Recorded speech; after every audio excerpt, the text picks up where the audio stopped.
Hi friends, welcome to GTG atrocities. இப்போ இந்த vlogல என்ன பார்க்க போகிறீங்கன்னா, ஒரு ப்ரான் பிரியாணி ரெசிபியை தான் பார்க்க போகிறீங்க. அடுப்பில் தேவையான பாத்திரத்தை எடுத்து வச்சுருக்கேன். அது கூட பார்த்திங்கன்னா 3 tablespoon Gold Winner oil சேர்த்துருக்கேன். ஆயில் ஹீட் ஆன பிறகு பட்டை, கிராம்பு, பிரியாணி இலை இந்த 3த்தையும் ஆட் பண்ணியிருக்கேன். அதை கொஞ்சம் வதக்கிக்கோங்க. அது கூட பார்த்திங்கன்னா கொஞ்சோண்டு சோம்பு ஆட் பண்ணியிருக்கேன். சோம்பு நல்லா பொரிஞ்சு வரணும். சோம்பு நல்லா பொரிஞ்சு வந்த பிறகு நான் 3 ஆனியன் மட்டும் நல்லா பொடிசாக நறுக்கி எடுத்திருக்கேன். உங்கள் தேவைக்கேற்ப நீங்கள் ஆனியன் ஆட் பண்ணிக்கலாம். நான் 3 தான் எடுத்திருக்கேன். அது கூட 4 பச்சை மிளகாய் எடுத்திருக்கேன். உங்களுக்கு காரம் தேவைன்னா நீங்கள் அதிகமாக பச்சை மிளகாய் ஆட் பண்ணிக்கோங்க உங்கள் தேவைக்கேற்ப. நான் 4 தான் எடுத்திருக்கேன், எங்களுக்கு அதுவே ஜாஸ்தி. இப்போ நல்லா வதக்கிக்கிட்டோம். அது கூட நல்லா 2 டேபிள் ஸ்பூன் இஞ்சி பூண்டு பேஸ்ட்டு நல்லா நைஸாக அரைச்சி அது கூட ஆட் பண்ணியிருக்கேன். இஞ்சி பூண்டு பேஸ்ட்டுடைய ராஸ்மெல் போகிற அளவுக்கு வதக்கிக்கோங்க.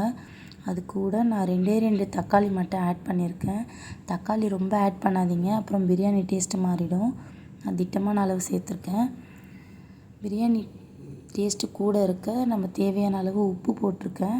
உங்களுக்கு தேவையான அளவு கல் உப்புனா சால்ட்டுனா இது 2த்தில் நீங்கள் உங்களுக்கு எது வேணுமோ அதை போட்டுக்கோங்க. இப்போ எண்ணெய் நல்லா திரிஞ்சு வந்திருக்கு. அது கூட 2 கைப்பிடி அளவு நான் புதினா சேர்த்துருக்கேன். புதினாவுடைய ஸ்மெல் பார்த்திங்கன்னா வேறு லெவலில் இருக்கும். அதில் பிரியாணியில் ஆட் பண்ணும்போது அதனுடைய டேஸ்ட்டு கூட்டி கொடுக்கும். அது கூட 2 டேபிள் ஸ்பூன் தயிர் சேர்த்துருக்கேன். தயிர் பார்த்திங்கன்னா கொஞ்சம் காரத்தன்மையெல்லாம் அடக்கும்.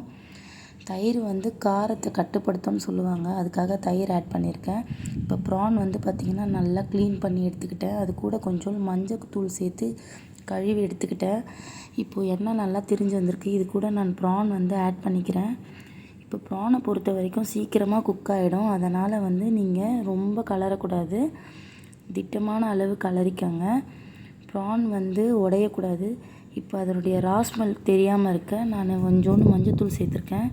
பிரியாணி மசாலா, அப்புறம் கரம் மசாலா, அதுக்கப்புறம் தனி மிளகாத்தூள், இந்த 4 ஐட்டம்ஸ் தான் நான் அது கூட ஆட் பண்ணியிருக்கேன். அது கூட ஆட் பண்ண பிறகு ரொம்ப கலராதீங்க, திட்டமான அளவு கலரிட்டு நான் அரிசி ஊற வச்சு எடுத்திருக்கேன்.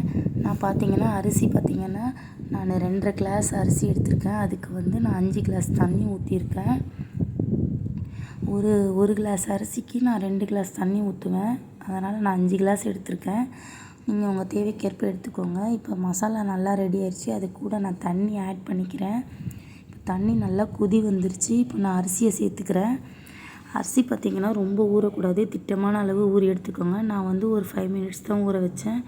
நீங்களும் உங்கள் தேவைக்கு ஏற்ற மாதிரி 5 மினிட்ஸ் ஊற வச்சுக்கோங்க. இப்போது அரிசியை சேர்த்த பிறகு லைட்டாக கலரி விட்டுட்டு அதை தட்டு போட்டு நல்லா மூடிடணும். தட்டு போட்டு மூடிட்டு தம் போட்டுருங்க. தம் போட்ட பிறகு பாருங்கள், பார்த்திங்களா எவ்வளோ வெரையாக சூப்பராக வந்திருக்கு.